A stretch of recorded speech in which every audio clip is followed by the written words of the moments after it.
செய்ய மாட்டேன் என்று சொன்னான். மனோஜுக்கு என்ன நடந்தது? பெரியப்பா ஜெயராஜ் கூறிய தகவல். வணக்கம் செய்தி புனல் நேயர்களே. நாங்கள் சொன்னதால்தான் மனோஜ் இதய அறுவை சிகிச்சை செய்து கொண்டான் என்று பாரதி ராஜாவின் சகோதரர் ஜெயராஜ் கண்ணீர் மல்க கூறியுள்ளார். இயக்குனர் இமய பாரதி ராஜாவின் மகனும் நடிகருமான மனோஜ் பாரதி ராஜா இழப்பு தமிழ் திரையுலகை, ரசிகர்கள் மற்றும் பிரபலங்களை அதிர்ச்சிக்குள்ளாக்கியது. ஒரு இயக்குனராக சாதிக்க வேண்டும் என்கிற மிகப்பெரிய கனவு இருந்தும் அது நிறைவேறுவதற்கு முன்பாகவே 48 வயதில் மாரடைப்பு காரணமாக உயிரிழந்தார். இந்த நிலையில்தான் அவருக்கு என்ன நடந்தது என்பது குறித்து அவரின் பெரியப்பாவும் பாரதி ராஜாவின் சகோதரருமான ஜெயராஜ் விளக்கமாக கூறியிருக்கிறார். மனோஜ் இறந்ததாக சொல்லப்படும் நாளன்று அவனது அப்பாவுடன் நன்றாகத்தான் பேசிக் கொண்டிருந்திருக்கிறான்.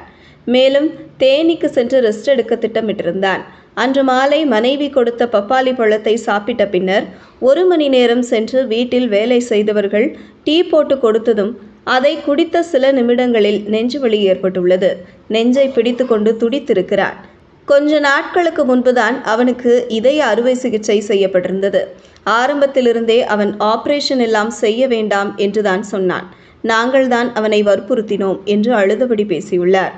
மேலும் குழந்தைகள் இருக்கிறார்கள், அவர்களுக்காக நீ ஆபரேஷன் செய்து உன் பிரச்சனைகளை சரி செய்து கொள்ள வேண்டும் என கூறினோம்.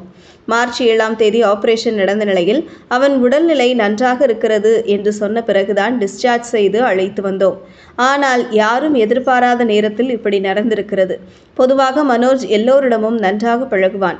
ஏதாவது பிரச்சனை என்று எங்களிடம் சொன்னால் நாங்கள் கஷ்டப்படுவோம் என்பதால் எதையும் சொல்லாமல் விட்டுவிட்டான் என்று தோன்றுகிறது. பாரதி ராஜாவும் தன்னுடைய மகன் போட்டோவை பார்த்து அழுது கொண்டே இருக்கிறார். மனோஜ் இறந்ததை அவரால் ஏற்றுக்கொள்ள முடியவில்லை என்று ஜெயராஜ் கூறியுள்ளார்.